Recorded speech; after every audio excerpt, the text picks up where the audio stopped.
Hey guys, welcome to Talking the Talkies. I'm Peter Waters, and for today's video, I'll be talking about all of my favorite first-time watches for the month of August 2021.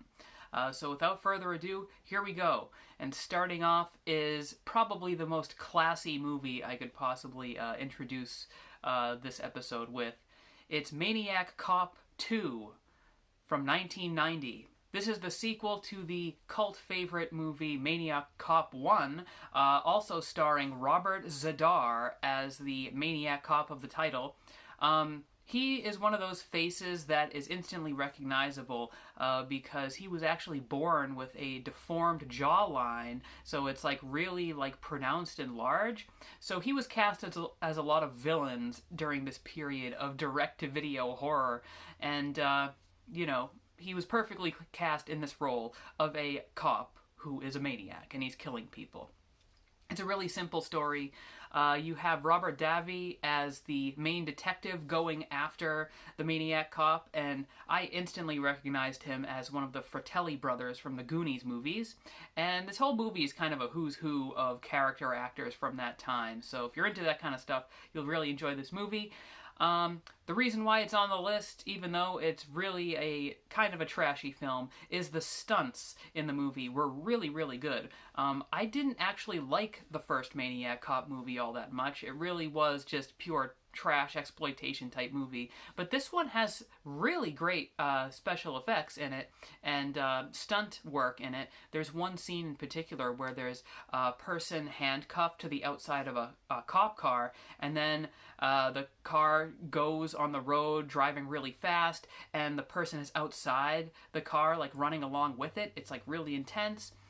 There's a lot of wire work, people flying through the air, and in the finale of the movie, I can't say for sure, but I'm pretty sure one of the longest lasting people in a complete fire suit in a film. Someone's on fire and, they're walking around.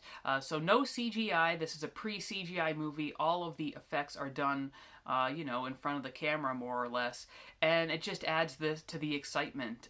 You don't really see movies made for this low of a budget have this cool of stunts anymore, so I appreciated it for its sort of do-it-yourself, low-budget spirit. So Maniac Cop 2, if you're into that kind of stuff, pure, trashy horror movies, I recommend that one. Alright, next up, I am classing it up a little bit more with this next pick. This is from 1998, a movie called Afterlife, a Japanese movie, and this was recently released on the prestigious art house video label, the Criterion Collection. And pretty much what this movie is about, it's this high concept sort of fantasy type movie that's very simple, very pared down, and it imagines this limbo that exists after you die, and everyone who dies is sent to this interview room, and they are told that they only have a few days to make up their mind of one memory from their life that they can take into the afterlife. So they have to really decide what they want to choose.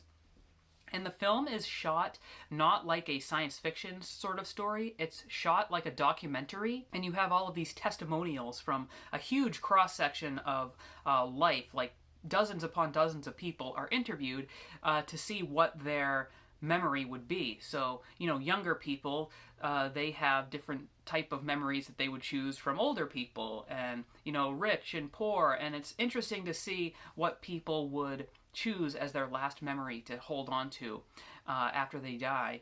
And it's one of those movies that really makes you think about your own life and, if you died, what would be that one memory that you would take? And it's kind of this quiet, meditative, poignant film that, just makes you reflect on life and all that stuff. So I really liked it. It's not my usual type of movie, but I thought it was very well done. A little slow, but very thought-provoking movie. So that's Afterlife. I recommend that one. Alright, next up is a sci-fi movie from 1966. This one is called Seconds. It stars one-time Hollywood dreamboat Rock Hudson as a banker, I believe, and he wants to change his identity completely. So he goes to this agency that does just that. They give you a whole new identity, you're put under the knife of plastic surgery, and then all of a sudden you have a new life. This movie goes into very dark directions, though. It's very much in the spirit of the Twilight Zone. It's all in black and white. It looks really, really creepy and sounds very creepy. On the soundtrack, there's sort of this music box motif throughout, and it definitely has like Rod Serling's fingerprints all over it. It gets to the idea of like why you would want to change your life and maybe regrets you might have, and it goes to very, very dark places. Rock Hudson, I have not seen too many of his films. Mostly he starred in sort of women-centered women-centered dramas and things like that. Back in the day, melodramas. And this is the first I've seen him that I can recall that he has done like a horror film like this, and he is amazing in the film. This is probably easily one of my favorite performances of his. So I highly recommend Seconds if you're into the Twilight Zone or anything like that. It's definitely worth checking out. All right, bringing it back to sort of glorious, trashy horror film is 1979's Tourist Trap. And essentially this movie can be broken down into Texas Chainsaw Massacre meets House of Wax. It's about this roadside killer who basically takes his victims and molds them into mannequins, and he uses those mannequins for his sort of roadside museum. And also he has telekinesis, so he can move things with his mind. So I don't know how I can defend this movie. I just really enjoyed it for its schlockiness, but it also has this very creepy atmosphere as well. You can tell that it borrowed a lot from Texas Chainsaw Massacre, including the actual same art director as that film. So it just has this sort of dirty 70s horror movie vibe that I really gelled with. So if you're one of those people who back in the day would look through the VHS covers of the horror section as a kid in the video rental store and your imagination sort of went wild, it kind of feels like one of those movies that you might pick out on the VHS rack in a video rental store back in the day.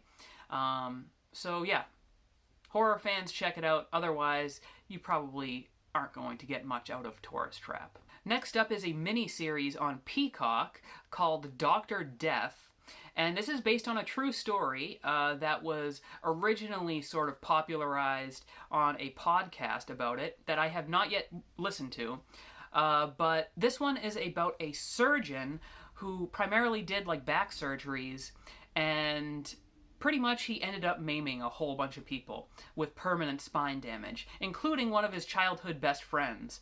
On 33 out of his 38 patients he had within a 2-year period, this Texas surgeon injured people, and somehow he kept getting away with it. And so this series is sort of a deep dive into his psychology, why he would do what he's doing, how he got away with what he was doing for so long, and it's just this fascinating true story that I couldn't look away from. And playing Dr. Death himself is Joshua Jackson, who I recognized from the show Fringe. And then the two surgeons that he works with that are really on his tail to try to take him down are played by Christian Slater, who's hilarious and amazing, and Alec Baldwin. So I highly recommend this movie, and I'm looking forward to maybe checking out other documentaries and this podcast to learn more about the true story behind it as well. So Dr. Death, highly recommended miniseries. Alright, continuing with the theme of horror, because I consider August through October is really Halloween time for me. So, or really all year round is Halloween time for me. But August through October, I'm watching a lot of horror. So this one is called His House, and it's streaming on Netflix right now. And this one is about a couple who are refugees from Africa, and they're settling in a house now. They've escaped. They've settled in a house in England, but the horrors that they experienced in their home country are literally haunting them in their new place. So I don't want to spoil any more than that, but basically their past comes back to haunt them literally, and it's just a really well done story that melds perfectly the immigrant story with the ghost story, and it has two great lead performances in it from the immigrant couple. Just a really solid ghost story that managed to actually get some awards buzz. Horror is usually not well respected come awards time, but it actually won Best Debut Feature for Remy Weeks at the BAFTA Awards, which is essentially the British equivalent of the Academy Awards. So, yeah, if you're into supernatural horror movies, this is a highly recommended one for me. It's called His House, and it's, again, streaming on Netflix right now. Alright, next up is my pick of the month. It's a movie that I've been meaning to get to for a very long time, and it's eluded me for whatever reason. I finally finished the Before trilogy and watched Before Midnight from director Richard Linklater. In case you don't know what these movies are, essentially, they're released about every 5 to 10 years or so. And it follows the same couple on their sort of the evolution of their relationship, played by Julie Delpy and Ethan Hawke. And really, they're just like hour-and-a-half long conversations between the two. They're set over a day usually, and they take place in real time with really long stretches of them just sitting and talking with each other. And even though it sounds really simple and maybe kind of dry and boring, the way it's written and the way the conversations naturally progress towards drama is really interesting. And in Before Midnight, we sort of see the later stages of their relationship. Early on in the series, and before Sunrise, we saw their puppy love and their sort of meeting for the first time, and it's all warm and wonderful, and then they realize he's a tourist in her country and they're not going to see each other again. So that's where the drama comes from. In this one, they start off together and they're a couple and they have kids and everything, but now it's almost the reverse, where the problem is that what happens when some of that early puppy love starts to fade, and little things start agitating you and you start questioning your relationship and things like that.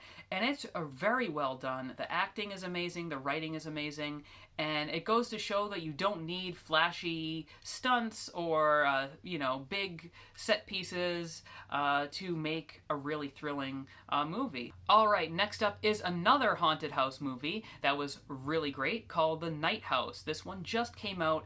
By the time I make this video, it's probably just on its way out of movie theaters, so you might be able to check it out.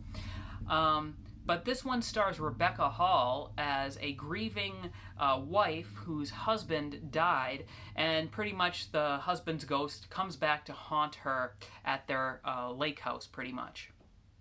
And I don't want to give away more than that, but basically she realizes as these hauntings start to increase that her husband wasn't who she thought he was, pretty much. And she starts delving into his past. She looks through some of his old files and his phone, and she starts to learn things about him that she didn't realize. But it's just a really solid haunted house type movie with a great lead performance that honestly I believe deserves an Oscar nomination. Rebecca Hall is amazing. If you haven't seen the movie Christine, I also highly recommend that one. That was one that got no Oscar love whatsoever for some reason. And I feel like The Night House is another one, especially because it's a horror film, that it probably won't get much awards attention, but I really enjoyed it. It genuinely creeped me out, and generally I am very jaded when it comes to horror films. Nothing really scares me anymore because I see so many of them, but this one really creeped me out, so I highly recommend The Night House. It is a really good ghost movie. Alright, next up is a prison escape movie from 1979 that stars Clint Eastwood, and it reunites him with director Don Siegel, who did the Dirty Harry movie with him. And this is just a really great, no-frills prison escape movie that's really tense. Clint Eastwood is a badass, and it's weirdly enough based on a true story. So I don't want to give anything away. I mean, the title sort of already gives away what could possibly happen in the movie, but simply put, this is a great prison escape movie. Highly recommend it for Clint Eastwood fans. Check it out. All right, next up is a movie called CODA that just came out this year on Apple TV Plus, and CODA stands for Children of Deaf Adults. And pretty much this is a family drama following the daughter, the only person in her family who is not deaf. So she can hear, but her parents and her brother are all deaf. And they're basically struggling financially. They have this fishing business that isn't going very well, and she's, in high school and trying to figure out what to do with her life. And the parents are pressuring her to, continue on in the family business so she can basically be their ears, right? So they can she can communicate. But that's not really what her dreams are. So it's this pretty simple crowd-pleasing type movie.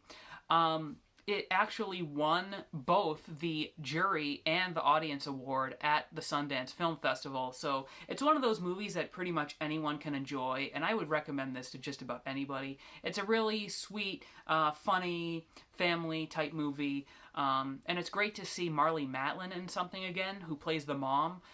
She famously won Best Actress for Children of a Lesser God, and she's deaf in real life. And the main actress, Amelia Jones, is really great as well, who plays the daughter in the film. I just have this feeling that she might be like the next big star. She definitely gives me vibes of like a Brie Larson sort of person. Like, she's probably going to be cast in a Marvel movie one of these days, basically.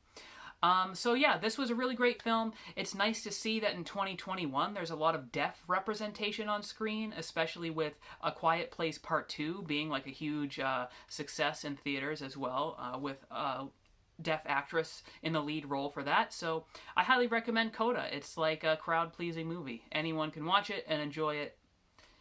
So there you go.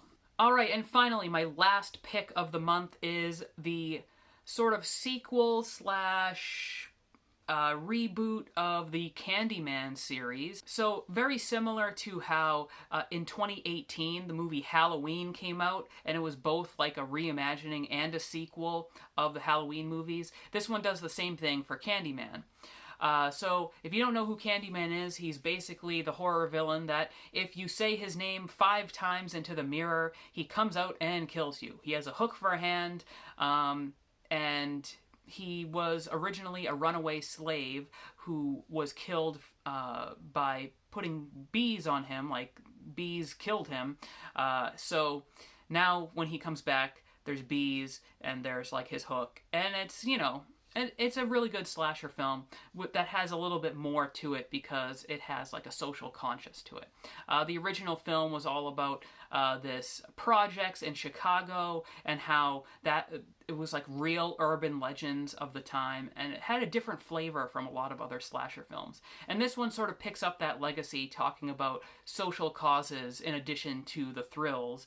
And in this sequel, basically Cabrini Green, which was the Chicago projects from the earlier film, has now been gentrified, which basically means that, rich people have gone in, redeveloped it, kicked all the poor people out of the neighborhoods, and are basically have cleaned up the city while displacing the people who probably previously lived there. So this movie definitely lays on thick that theme of gentrification. Some of the characters say things out loud that would probably be better served as a discussion point after you've watched the movie with your friends or whatever. But overall, this was a really effective horror film. It's very creepy. The music and the cinematography were great in it, and throughout the film, there's also these animated flashbacks, again, because you kind of have to know what happened in the first Candyman movie. There are flashbacks here and there that are animated by this studio that has these sort of shadow puppets, and they're throughout the movie, and it's really, really cool looking. So the visual style and the filmmaking of this film are really, really good. So I highly recommend it, even though it's a little in your face with some of the themes. It's still an enjoyable horror film, and I'm excited to see if this series continues to grow in this rebooted franchise direction.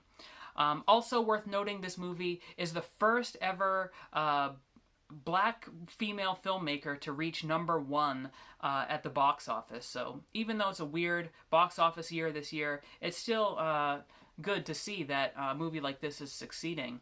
And horror in general is really succeeding this year. As I said before, A Quiet Place Part 2, Spiral, the new Saw movie, they're all doing really well, relatively speaking, at the box office. So hopefully movie theaters will be able to make a comeback. But anyway, thanks for watching. Sorry if I ever rambled at any point during this video, but I really appreciate you watching this. If you liked the video, definitely give it a thumbs up. And until next time, I'll see you later.